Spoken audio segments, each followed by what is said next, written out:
안녕하세요. 메이크업 아티스트 유아입니다. 오늘 추천 제품은 미스트 타입의 토너입니다. 이미 예전에 제가 추천을 했었던 허블룸의 스테디셀러 콤부차 토너 기억하시죠?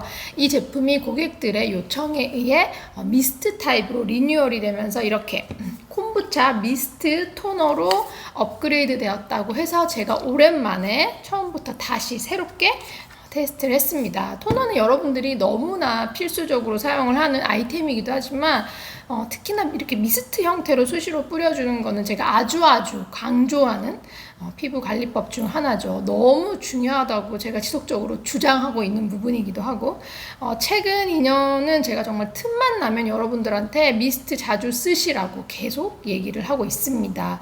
근데 아무래도 미스트라고 하면 건조할 때 뿌리는 거. 나 안 건조해. 그러니까 안 뿌려.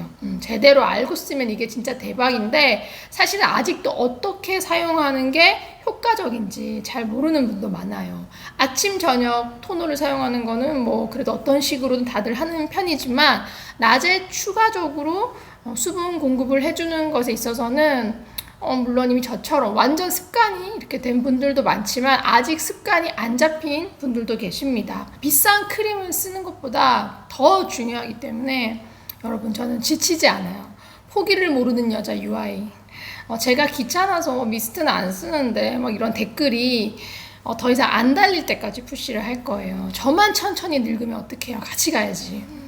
미스트를 결국 뿌리게 되든가 저를 구독 취소하게 되든가 둘 중 하나를 하시게 될 겁니다. 용기가 일단 많이 가벼워졌고요. 그래서 휴대가 가능해졌고 엄청난 이 분사량 대비해서 상당히 고른 분사력에다가 지금 이렇게 미친듯이 더운 시즌에 정말 딱 맞는 유수분 밸런스를 자랑하는 그런 제품입니다. 향은 아무래도 좀 개인차인데 저는 이 특유의 허브 향이 너무 제 스타일이라서 더 손이 가는 그런 부분도 있었어요. 보통 우리가 세안을 하고 나면 토너부터 쓰잖아요. 이것도 그렇게 하면 됩니다. 단 아이크림을 쓰시는 분이라면 대부분의 아이크림이 다른 아이템 대비해서 되직하거나 꾸덕한 것들이 많고 또 이렇게 좁은 부위에 집중적으로 사용하는 제품이라서 콤부차 미스트 이 토너 같이 수분감이 아주 넘치는 그런 제품 뒤에 바로 이어서 아이크림을 바르게 되면 얘가 즉각 흡수되지 않고 좀 겉돌 수가 있기 때문에 세안 후 아이크림을 1번으로 가장 먼저 바르는 걸 추천을 드려요. 실제 제가 쭉 그렇게 쓰고 있는데 물기를 닦아낸 얼굴에 맨 먼저 아이크림을 이렇게 발라가지고 세팅을 해놓고 이어서 전체적으로 얼굴뿐만이 아니라 목, 앞뒤 그리고 데콜테까지 이걸 한번 뿌려줍니다. 이렇게 해서 이런 식으로 뿌리는 거예요. 이렇게 팍팍 뿌리고 나서 10초 정도 흡수할 시간을 충분히 주고 이어서 에센스나 세럼 또는 에멀전이나 크리미한 제품들을 발라주시면 됩니다. 아침에 너무 바빠서 이걸 이렇게 팍팍 막 이렇게 뿌린 다음에 다음 단계를 막 호다닥 이렇게 서둘러서 해야 된다 그러면 이렇게 뿌리자마자 이런 식으로 가볍게 두드려 가면서 흡수를 도와주고 다음 제품들을 쭉쭉 이어서 발라주시면 됩니다. 근데 저는 지금 화장을 했잖아요. 이렇게 낮에 메이크업 위에다가 사용을 한다 그러면 굳이 두드리지 않으셔도 됩니다. 저는 전혀 두드리지 않아요. 보통은 그냥 이렇게 뿌리고 끝. 땀과 유분이 좀 올라왔을 때는 이런 티슈로 노폐물을 먼저 눌러줘요. 티슈로 찍어서 걷어낸다는 느낌으로 이런 식으로 힘 주지 말고 그냥 가볍게 겉도는 것만 티슈에 찍혀 나오게. 그 다음 콤부차 미스트 토너를 방금처럼 뿌리고 30초 정도 기다렸다가 쿠션으로 수정을 합니다. 이게 사실은 아침 저녁으로 간편하게 자극 없이 팍팍 뿌릴 수 있는 그런 미스트 타입의 토너로 출시된 거지 휴대용 미스트로 출시된 건 아니라서 용량도 이렇게 150ml나 되고요. 제 기존 추천했던 그런 미스트들보다 여러분 썼을 때 분사력이 더 강하다고 느끼실 건데 한 번에 뿌려지는 수분량이 상당함에도 불구하고 분사각이나 분사량이 엄청 고르고 되게 일정해요. 그래서 제가 쭉 써본 결과 휴대하면서 선크림이나 메이크업 위에 뿌려도 전혀 문제가 되지 않고 이 정도 멀리에서 분사를 하면 이렇게 훨씬 입자가 부드럽게 느껴질 건데 그렇게 하면 여기로 이렇게 떨어져서 낭비되는 게 좀 아깝잖아요. 그래서 저는 그냥 실제로 메이크업 한 얼굴 위에 뿌릴 때도 이 정도 거리에서 보여드린 것처럼 그냥 이렇게 팍팍 뿌립니다. 되게 시원하고 뭔가 풍부하게 분사되는 그런 느낌의 제품인데 고르고 일정하다. 그랬잖아요. 물방울이 크게 맺힌다거나 그런 게 전혀 없어서 이렇게 가까이서 그냥 팍팍 씁니다. 얼굴에 파우더 타입의 제품을 사용했다 그러면 제가 따로 메이크업 픽서 잘 안 쓰는 거는 오래 봐오신 분들이 더 잘 아실 거예요. 메이크업 전용 픽서는 장점 대비 단점들이 좀 있어서 안 쓰는데, 사실 픽서의 특정 어떤 성분이 화장을 되게 지속을 시킨다기보다는 가루 타입의 제품을 사용하고 난 이후에 메이크업 마무리 단계에서 유의미한 정도의 수분감이 추가로 더해지면 그냥 무조건 지속력이 더 좋아집니다. 파우더의 지속력뿐만 아니라 가루 타입의 하이라이터나 또 가루 타입의 블러셔를 발랐을 때도 마무리로 수분을 가볍게 얹어주는 게 좋아요. 벽에 밀가루만 발라놨을 때랑 밀가루에 물을 섞은 밀가루 반죽을 발라놨을 때랑 비교하면 어떤 게 좀 더 밀착되어 오래 붙어 있겠어요. 그렇게 이해를 하시면 돼요. 저는 가루 제품을 썼을 때도 이렇게 그냥 보여드린 것처럼 가까이서 팍팍 뿌립니다. 근데 저한테 메이크업을 받으면서 이 제품을 경험해 보신 분들이라면 또 나한테 뿌려줄 때는 이렇게 멀리서 뿌려줬잖아. 맞아요. 일할 때 파우더 타입의 제품을 썼다고 하면 반드시 이걸 뿌려서 마무리를 하긴 했는데, 그럴 때는 좀 이만큼 떨어져서 제가 뿌려줬어요. 미스트 뿌릴게요 라고 말을 하고 뿌려도 탁 뿌리면 깜짝깜짝 놀라시기 때문에 그렇습니다. 미스트를 뿌렸을 때 그 수분이 계속 피부 표면에 이렇게 머물러 있는 게 아니죠. 일부는 흡수되고 나머지는 증발하겠죠. 그렇기 때문에 낮에도 최대한 반복 사용을 함으로써 아침에 내가 막 스킨케어부터 이것저것 발라서 세팅해 놓은 이 유수분 밸런스를 연결시켜주는 것이 단순히 스킨케어뿐만 아니라 메이크업의 지속력에 상당한 영향력을 미칩니다. 그래서 아침에 예쁘게 바른 피부 화장의 지속을 위해서라도 더더욱 낮 동안 미스트를 늘 가까이에 두고 자주 사용을 해줘야 하는 거고, 특히나 나는 피부 건조가 너무 심하다, 혹은 유분이 많은 편이라 좀 드라이하게 베이스 메이크업을 한다 그러면 이건 뭐 고민할 가치도 없어요. 그냥 이건 무조건이에요. 무조건적으로 습관을 만들면 무조건 좋은 거. 미스트 사용의 이런 이점은 외부 환경, 특히 계절과 이 온습도의 영향을 아주 많이 받기 때문에 계절감에 따라서 그때그때 딱 맞는 미스트 타입의 토너나 세럼을 제가 늘 찾고 또 그렇게 고른 것들을 여러분들과 공유하고 있는 겁니다. 이 콤부차 미스트 토너를 테스트했던 분들 중에는 집이나 사무실에서는 이대로 그냥 놓고 팍팍 쓰길 원하는데 평소에 미니백을 주로 써. 그래서 더 작은 사이즈로 휴대하기를 원하거나 더 미세하게 분사되는 걸 원하는 경우도 있었어요. 우리가 기존에 사용을 하던 50ml 미스트 용기 있죠. 거기에 이거를 덜어서 사용을 하고 있습니다. 이 내용물과 여러분들이 쓰던 용기가 완벽히 호환이 됩니다. 집에서 각질 관리를 한 직후 다소 예민할 수 있는 피부에 사용해도 되는지, 피부과 시술 후에도 부담 없이 사용할 수 있는 제품인지 보통 중요하게 보시는데, 네, 사용을 해도 됩니다. 진정 효과가 있는 제품이라서 자주 뿌려주시면 빠른 회복에 도움이 돼요. 이번에 리뉴얼 되면서 진정 성분으로 어성초가 추가되기도 했고, 계절감에 적합한 시기 적절한 유수분 밸런스냐 아니냐, 이 부분도 피부 진정의 중요한 요소거든요. 제가 이 리뉴얼 된 거를 처음 썼을 때 뭐 용기 바뀌고 미스트 타입이 됐고 이런 건 사실 가장 중요한 부분은 아니잖아요. 첫 번째는 내용물이죠. 후루룩 다 날아가 버리는 토너 안 되죠. 그렇다고 끈적이는 유분감 안 되죠. 쓰던 제품들을 대체해서 지금 시기에 당장 활용 가능한 유수분 밸런스를 갖췄냐 아니냐, 그런 점에서 정말 딱 좋았던 제품입니다. 지금 진정 관리가 너무나 필요한 시기잖아요. 예전에는 이렇게 더운 여름이면 심해지는 피지량을 감당하지 못해서 호소하는 분들이 압도적으로 많았다면, 최근 여름은 열 손상 관련된 문의가 제일 많고, 또 그게 고온으로 인한 열 손상인지 모른 채 이미 불필요한 많은 것들을 혼자서 막 이것저것 시도하다가 연락을 주시는 경우도 흔해서 정말 안타까울 때가 있어요. 땡볕에서 직접적인 어떤 열 손상이 의심되는 상황, 그리고 그 문제가 유관상으로 드러나 그런 피부과를 가셔서 진료 받으셔야 됩니다. 특히 물집이 잡힌다거나 발진이 눈에 띄게 두드러지는 거는 병원 가면 간단해요. 그런 건 저한테 물어보고 있으면 안 됩니다. 빨리 가셔야 돼요. 이해하기 쉽게 말씀을 드리자면 해당 증상은 그냥 아주 약한 화상을 입은 거라고 생각하시면 돼요. 화상은 어떻게 병원을 가야죠, 그렇죠? 발찌는 너무 덥다 보니까 땀띠 증상이 제일 많으시거든요. 더운 곳에서 체온을 마구 올리는 어떤 그런 활동을 줄이거나 가급적 다 나을 때까지 그 활동을 좀 끊고 의사 약사와 상담을 해서 연고를 써주시면 최대한 빠르게 해결됩니다. 답답한 건 직접적으로 태양빛을 받은 적이 없는 상황에서의 열 손상. 그러다 보니까 열 손상은 의심조차 안 해요. 뭐 내가 의심받을 만한 짓을 한 게 없으니까. 근데 보이지 않는 괴로움이 있는 거죠. 겉으로는 아무 문제 없는 것 같은 그냥 보통의 피부 상태인데 따가워요. 평소 같지 않은 열감도 조금 있는 것 같지만 병원 갈 일은 전혀 아닌 정도인데 세안할 때도 따갑고 집에 있는 뭐 무슨 어떤 스킨케어를 써도 따갑고 팩은 뭐 따가워서 붙이고 있을 수도 없고 또 좀 개선을 해보겠다고 되게 고보습 제품을 발라요. 근데 그걸 딱 발랐을 때 뭔가 싹 흡수된 것 같은데 아무것도 없는 느낌. 만졌을 때 유분만 겉돌고 있는 그런 느낌 있죠? 근데 만지면 진짜 보습이 전혀 안 된 것 같이 메마르고 푸석한 그런 각질 피부가 느껴집니다. 이거는 열 손상 받았을 때 흔하게 나타나는 그런 증상인데요.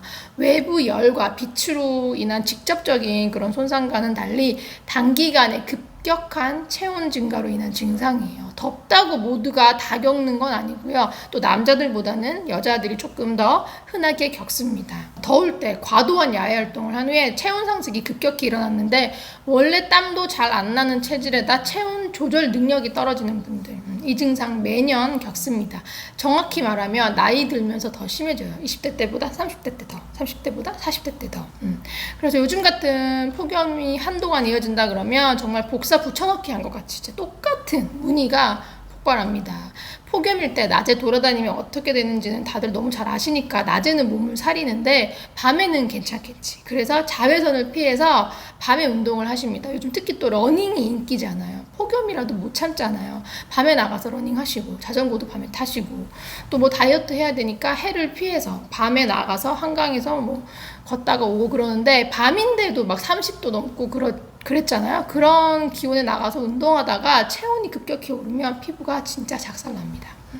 체온이 높아짐으로 인해서 모공이 확장되고 이러는 거는 그냥 아주 그냥 귀여운 수준의 손상이고 얼굴이 다 뒤집어져요. 장마 직전에 진짜 난리도 아니었어요. 너무 비슷한 문제로 연락이 많이 오니까 저도 해봤습니다. 저는 이미 알고 있어서 원래는 고온에 절대 운동을 하지 않지만 요즘 날씨에 그리고 해가 완전히 떨어진 저녁 8시 이후에 외부 운동을 하면 대체 어느 정도길래 다들 이렇게 됐나 싶어서 저도 나가서 서울숲을 그 시간에 막 걸어봤어요. 그냥 좀 빠르게 걷는 정도? 그러니까 1시간 가까이 하고 집에 돌아오는데 이미 집을 들어서기도 전에 얼굴이 화끈거리다 못해 막 약간 따끔따끔한 그런 증상이 진짜 오더라고요. 진짜로 여러분 네, 그 고통을 느껴보려고 단 한 번 따라해봤는데 그걸 진짜 바로 느꼈어요. 이렇게 따가워하는 사례가 가장 흔한데 다음 스텝도 다들 똑같습니다. 화장품을 계속 삽니다. 집에 있는 거 바르면 다 따가우니까 미치겠거든요. 그래서 자꾸 제품을 새로운 걸 사게 되고 세안제로 씻고 나면 뭔가 보습은 너무나 당연한 수순인데 그렇게 알고 있는데 바를 게 하나도 없으니까 당황스러운 거죠.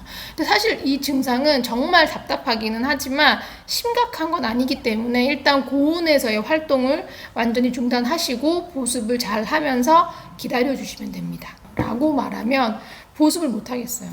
다른 거 아무것도 못 바르겠고 제가 준 거 이것만 겨우 뿌릴 수 있어요. 그래서 제가 이것만 그냥 몇 번이고 계속 뿌리라고 했어요. 할 수 있는 한 최대한. 근데 이거는 콤부차 미스트 토너예요. 토너라서 이것만 딸랑 하나 바르면 보습이 부족해요. 당연히 저도 알고 있어요. 근데 어쩔 수가 없었어요. 더 바를 수 있는 게 없으니까. 그래서 지금은 어쩔 수가 없다. 이거라도 수시로 발라주면서 제발 아무것도 하지 말고 좀만 버텨라. 각질 제거도 하지 말고 뭐에 좋다는 거 제발 아무것도 사지도 바르지도 말고 그냥 정말 날 믿고 그냥 제발 버티고 기다려라. 왜? 이때 딱 뭘 하다가 더 심각한 상황으로 가거든요. 많이들 겪어온 과정입니다. 더 심해져요. 그냥 기다리면 따가운 증상이 사라지는 시점이 수일 내에 찾아오는데 그때부터는 원래대로 보습을 해주시면 되고 그러면 또 갑자기 며칠 만에 각질이 막 눈에 띄게 심해지거나 피부가 만졌을 때 막 거칠어지거나 그런 느낌이 들 건데 이거는 좋은 징조예요. 콤부차 미스트 토너를 써서 뭐 건조해서 거칠어진 게 아니고 개선이 되어가는 아주 좋은 징조니까 그대로 계속 수시로 제품을 뿌려주세요. 이때도 정말 중요한 건 피부가 스스로 회복을 해가는 그런 과정이니까 절대 각질 제거하지 마시고, 각질이 있을 거예요. 느껴질 거예요. 근데 이게 조금 거슬리더라도 그냥 없어질 때까지 두면서 보습만 열심히 해주시면 되고요. 따가운 증상이 사라지고 난 직후 그때부터 2주가 지난 시점에도 각질이 저절로 탈락이 되지 않고 계속 심하게 느껴진다 그러면 그때부터는 제 추천 각질 관리 아이템들을 사용해 주셔도 좋습니다.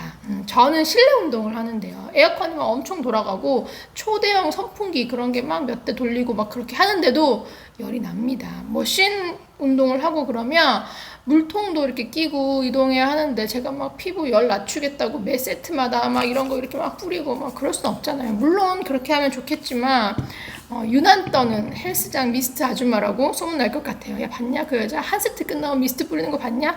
유난이다, 유난 뭐 그런 거 있죠? 저는 웨이트 할 때 열이 심하게 오르는 편은 아니라서 일단은 그냥 하고 운동 다 끝나고 싹 씻고 난 이후부터 수시로 이거를 계속해서 낮에 뿌려주는 편이에요. 근데 유산소는 좀 다릅니다. 완전 저강도로 그냥 막 설렁설렁 이렇게 하는 거면 몰라도 높은 심박수를 유지하면서 뭐 천국의 계단 인클라인 이런 거 전날 막 되게 많이 먹었다고 막 중강도 이상으로 길게 수행하시는 분들을 보는데, 또 요즘 유튜브에서 막 인터벌 트레이닝 이런 걸 해야 다이어트 효과 높인다더라, 지방이 쭉쭉 빠진다더라 막 그런 거 있잖아요. 그래서 안 하던 강도로 무리하게 합니다. 실내에서 하더라도 이렇게 하면 피부 온도가 미친 듯이 진짜 올라가요.